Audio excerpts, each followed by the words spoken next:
Yo lo que voy a hablar es del cubismo. Fue uno de los movimientos artísticos entre 1907 y 1914. Uno de sus principales exponentes fue Pablo Picasso, entre otros. Luego después vamos a hablar de él.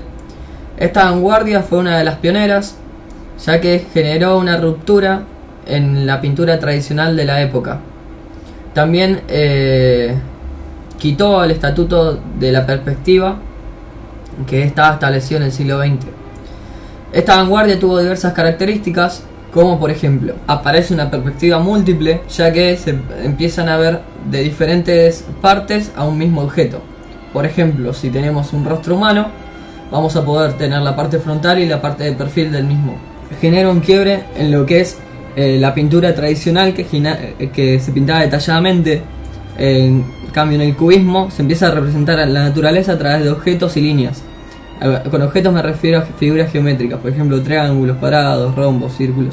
Desaparece la perspectiva tradicional. Esta pintura se caracterizó por no tener un único punto de vista, sino que tenía diversos. No hay una sensación de profundidad, se suprimieron los detalles. Los géneros que se pintaron solían ser bodegas, paisajes, entre otros. Se eliminan los colores sugerentes típicos del impresionismo.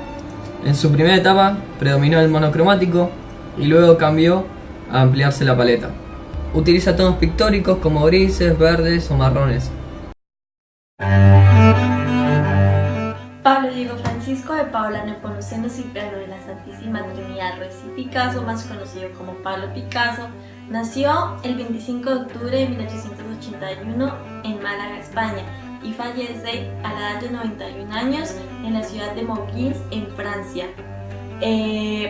Fue protagonista y creador inimitable de las diversas corrientes que revolucionaron las artes plásticas del siglo XX, desde el cubismo hasta la escultura no figurativa, del grabado o el aguafuerte, a la cerámica artesanal o a la escenografía para ballet.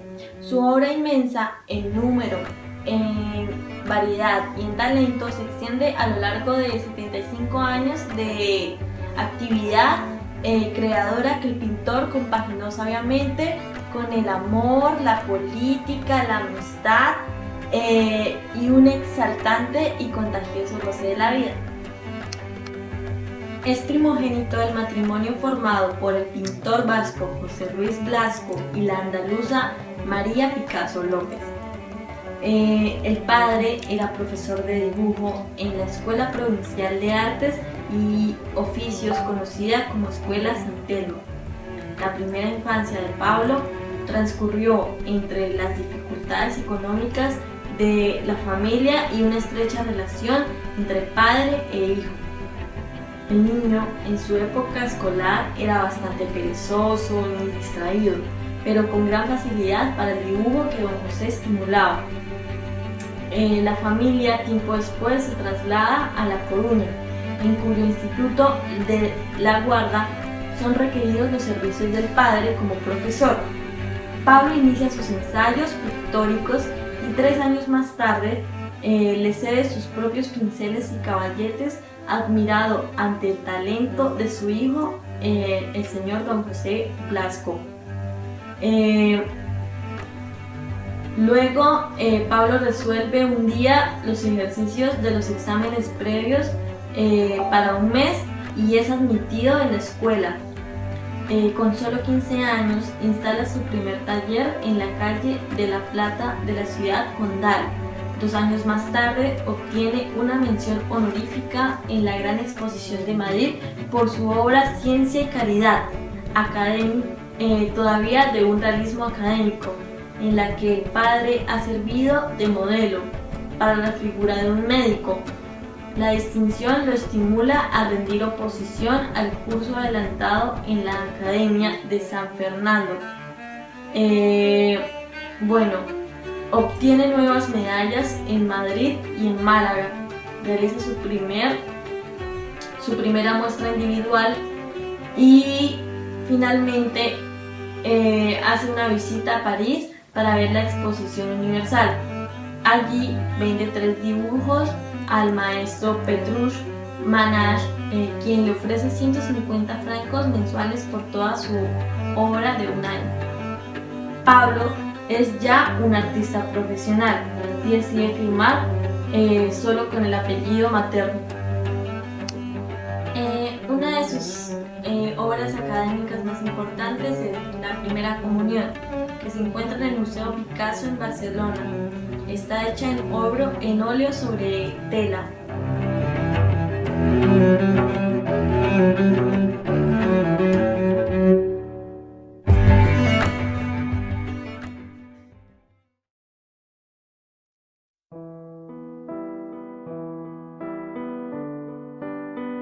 Pablo Picasso comienza su periodo azul en 1901 hasta 1904 tras la muerte de su mejor amigo Casagemas.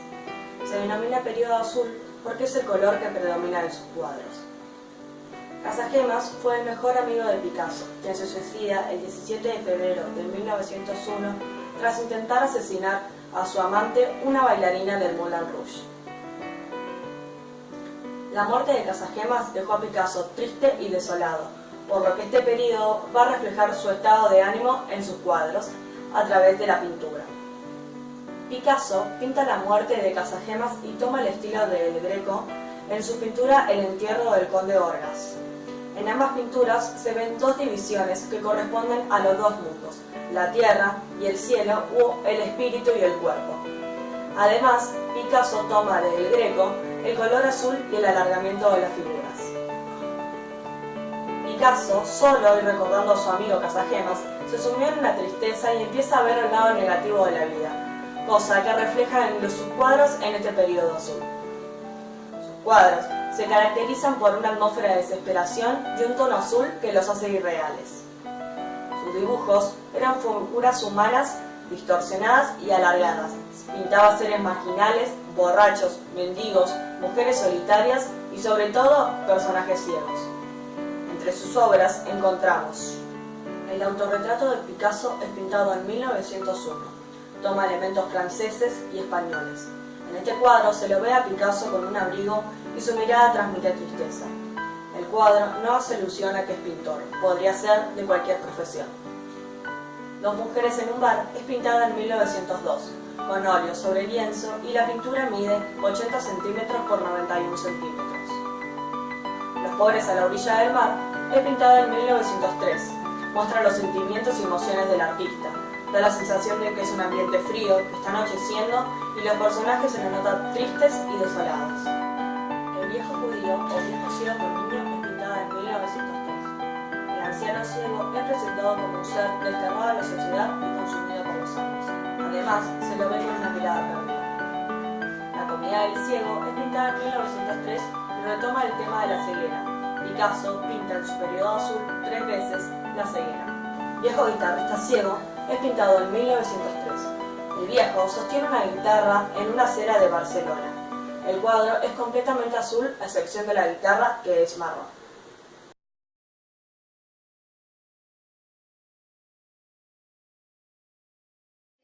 Comienza el periodo rosa. Pablo Picasso, con 23 años, se instala definitivamente en Francia. Ahí es donde conoce a Fernande Oliver, una muchacha adorable y querida por toda la sociedad. Ambos comienzan una relación escondida porque ella estaba casada. Duró su relación aproximadamente 7 años. Las pinturas de Pablo Picasso comienzan a tener un giro. Comienza a utilizar colores más vivos y cálidos. Los colores anaranjados, colorados y amarillos empiezan a tener más importancia sobre sus cuadros. Las figuras son completamente distintas, aunque siguen teniendo su tono de sombrías y oscuras. Otro de los cuadros más importantes de Pablo Picasso fueron Los dos hermanos, un niño llevando a cuestas a su hermanito menor, ambos desnudos. En el cuadro se puede observar una línea horizontal, lo que da un espacio y un tiempo habitual. Las frecuentes visitas de Picasso en el Circo Medrano fueron una gran base de ayuda para sus nuevas pinturas en la época rosa. Sus pinturas fueron relacionadas con la familia y el circo, los arlequines y los monos. Por lo general, sus obras fueron básicamente desarrolladas durante su primer periodo, en los primeros 4 o 5 años de la época, desde 1904 a 1911. Cuando Picasso encontró el amor en Fernande Oliver, sus pinturas fueron cambiando. Todo lo que tenía relacionado con la época azul fue modificado con los colores más vivos y cálidos. También tuvo gran importancia uno de sus cuadros, Las señoritas de Avignon, donde Pablo Picasso se basó sobre uno de los cabarets más importantes de la calle Avignon. Ahí están representadas 5 mujeres desnudas que representan el cuerpo femenino. Esta pintura no tiene ningún aspecto ni nada que se le asemeje sobre algo relacionado con lo sexual. Alguna de las pinturas más importantes de la época de Rosa pintadas por Picasso fue La familia con el mono. Es una obra que representa a una mujer con su pareja y un bebé en brazos, pero por el lado inferior se puede observar un mono mirando la relación entre ellos.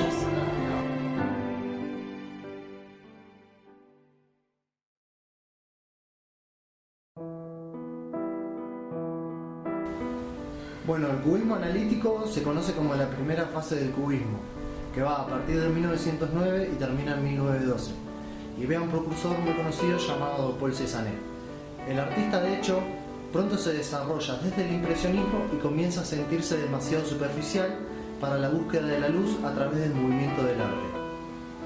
Su objetivo se convierte en una búsqueda más profunda, que trata de explorar a partir de la realidad y representar a la esencia de lo visible. Entre sus principales instrumentos, desde el principio es posible identificar la descomposición geométrica y el color de la esencia a través de las herramientas primarias para identificar las formas del cono, el cilindro y la esfera. El segundo proceso analítico es llamado inducción. Sobre estas bases, los primeros movimientos grandes del cubismo analítico, como por ejemplo Pablo Picasso, rechaza el uso rotundamente de una manera que Paul Cézanne sigue usando el color tradicional y la atención de los cambios. Esto fue influenciado por la escultura africana y el volumen del resumen.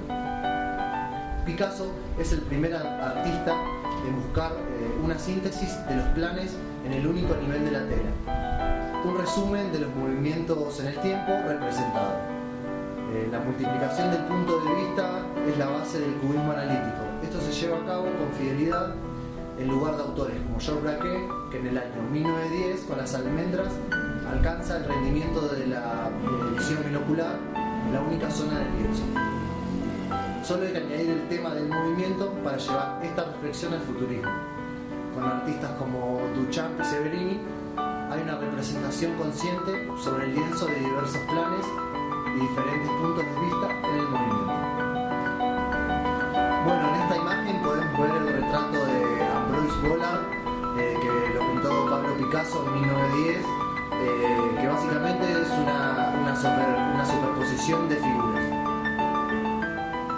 Bueno, en esta otra imagen podemos ver Mujer con mandolina, que fue pintada por Pablo Picasso entre 1910 y 1912. Este retrato se caracteriza por la descomposición de figuras geométricas que después se vuelven a juntar en forma de, por así decirlo, rompecabezas. Bueno, este otro retrato se llama El portugués y fue pintado por Georges Braque. La pintura en sí es una paulatina desconstrucción. La imagen, que parte de las experiencias geometrizantes de Paul Cézanne, se hace progresivamente más abstracta. Aquí desaparece el volumen de las formas que conservan sus primeras telas. Ahora predomina el trazado plano y la disgregación. Esto es un proceso que dificulta enormemente al espectador la lectura y la comprensión de la obra. Bueno, esta última obra se llama Desnudos en el bosque y fue pintada por Leger en 1910. En esta obra podemos observar que es geométrica completamente. Cada una de sus partes forma una figura. Sus colores verdes, amarillos, grises, café connotan la naturaleza. Aquí importa la forma y el conjunto más que el color.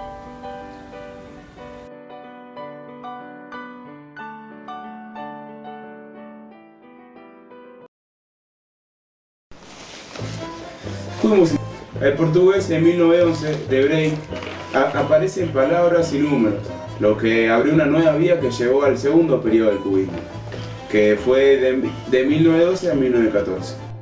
Braque, que había sido el primero en utilizar la caligrafía y que más de una vez intentó imitar la madera o el mármol, fue quien inició esta última fase del cubismo al realizar el papier collage, pegando directamente papeles decorados en la pintura.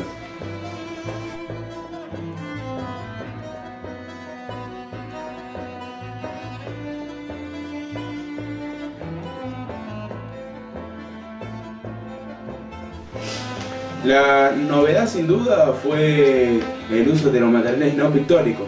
Esta técnica conocida como collage incorporó el lienzo de elementos cotidianos como cajetillas de cigarro, páginas de periódicos, trozos de vidrios, telas. Con la incorporación de estos insultados materiales en el lienzo, el cubismo a la vez aprovechó las diferentes texturas y naturaleza de sus componentes.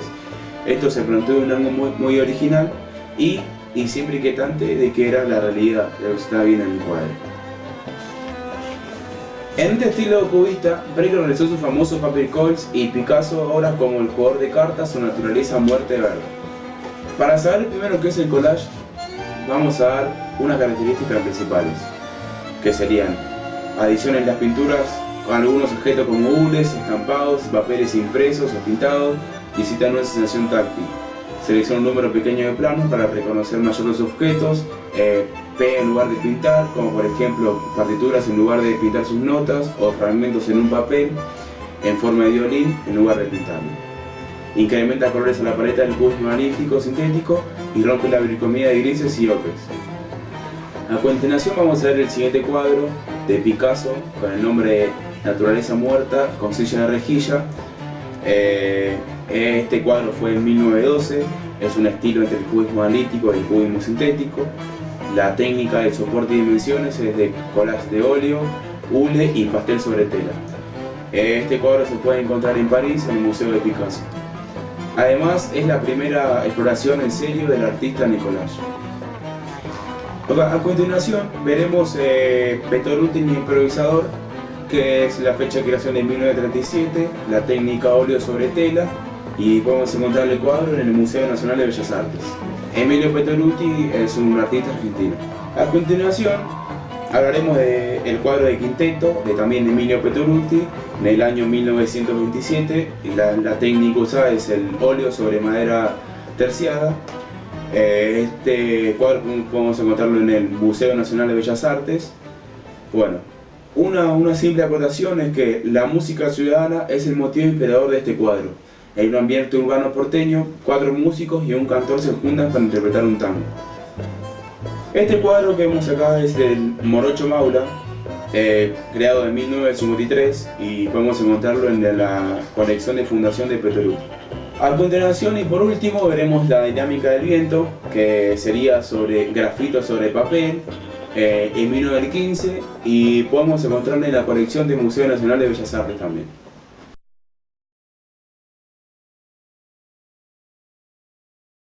Bueno, por último voy a hablar de lo que es una de las pinturas de Pablo Picasso, que fue Guernica. Si bien el título de la obra da referencia al bombardeo de Guernica y la época en la que fue pintada, Guernica no está basado, o sea, no hay un discurso narrativo en base a los hechos sucedidos del bombardeo, sino que es más simbólico, es una obra totalmente simbólica. La vamos a analizar de diferentes puntos de vista, desde los personajes hasta la estructura de cómo está compuesta. Bueno, el Guernica es un óleo pintado sobre un lienzo de más o menos entre 3,80 metros por 7,80. Está pintado con una tonalidad de colores negros y blancos y una gama de colores grises. Podemos encontrar una estructura trípico. ¿Qué quiere decir? Que está dividido en 3 paneles. Por un lado tenemos el panel central, en el cual se encuentra el caballo agonizante y la mujer portadora de la lámpara. Por otro lado tenemos los laterales, que serían a la derecha la casa en llamas con la mujer gritando, y a la izquierda encontramos al toro con por debajo la mujer que carga a su hijo muerto en brazos. No es la única organización que tiene esta pintura. También tiene una estructura triangular, o sea, en el triángulo central se encuentra lo más importante. En la base del triángulo está el guerrero muerto, y en la punta de la pirámide podemos encontrar el vértice de la lámpara. Bueno, ahora de lo que voy a hablar es de los 9 símbolos que ya habíamos mencionado antes, entre ellos animales, humanos. Empezando de izquierda a derecha del cuadro vamos a encontrar primero un toro, el cual se encuentra pintado su cuerpo de negro y su cabeza blanca. Se muestra como si fuera aturdido por la situación que pasa a su alrededor. Para Picasso este personaje representa lo que es la brutalidad y la oscuridad. Por otro lado vamos a hablar de la madre que carga a su hijo muerto. Se sitúa por debajo del toro, como si éste la estuviera protegiendo. Su mirada está hacia el cielo como con un grito de dolor. Está representada con lágrimas en los ojos, representando el sufrimiento que tiene. Y su hijo, que carece de pupilas, como símbolo de la muerte. Para los críticos es una clara representación del arte cristiano, como si fuera María cargando a su hijo en brazos. La paloma es otra de las figuras que aparece en esta obra. Está situada entre el toro y el caballo, más o menos a la altura de las cabezas. Lo único que está dibujado es su silueta. Tiene un ala caída y la cabeza mirando hacia arriba con el pico abierto. Puede ser tomado una representación de la paz rota o una alegoría a la música. Por otro lado, también podemos analizar el guerrero muerto. Solo aparecen los restos de la cabeza, pedazos del cuerpo. Entre ellos, en uno de sus brazos se encuentra una espada y una flor, lo que puede representar un símbolo de una luz de esperanza dentro de ese panorama tan oscuro que representa el cuadro. Después, en el centro del cuadro podemos encontrar la bombilla, que está representado como símbolo de la bomba, que también puede tomarse como un avance tecnológico que no solo sirve para cosas buenas, sino para destrucción masiva, como fue el caso de la bomba en Guernica. Por otro lado tenemos el caballo, que se encuentra en el centro de la composición. Su cuerpo está hacia la derecha, mientras que él voltea hacia la izquierda, como el toro. En cuanto a su composición, está armado por tonos grises, trazos y colores blancos. Representa a las víctimas de la guerra. Es un caballo que se encuentra con una herida, atravesado por una lanza. Tiene una postura a punto de caerse, con una pata tratando de mantener el equilibrio. Y por último, tiene la cabeza levantada y la boca abierta, con la lengua que sobresale de ella en punta. Después, por otro lado, tenemos la mujer arrodillada, que es una mujer que se muestra herida y que se acerca a la yegua como para protegerse y descansar de sus heridas. La mujer que camina al centro del cuadro se muestra como con las piernas dislocadas o fracturadas, tratando de frenar sus heridas con su brazo, que no lo consigue y se muestra inútilmente intentándolo.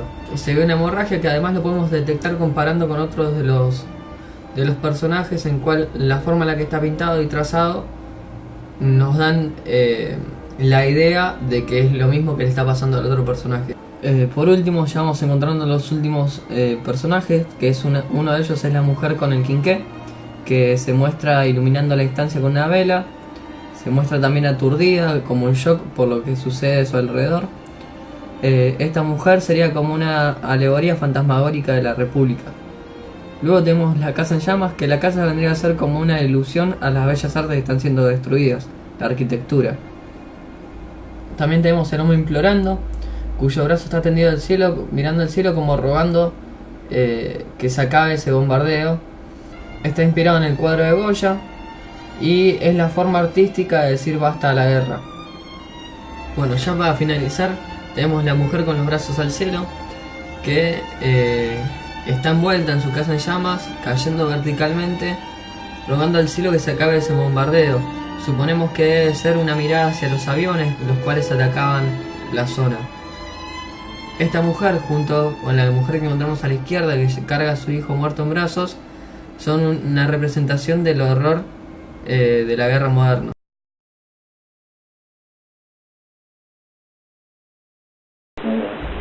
El 16 de abril de 1937, la Villa Barca era fue objeto del cruel bombardeo por parte de la aviación alemana, que provocó numerosas víctimas inocentes y daños materiales. El hecho marca en el desarrollo de la Guerra Civil Española, comenzaba el 18 de abril de 1936, que fue enfrentada al gobierno de la República Democrática elegido con el ejército rebelde de Franco.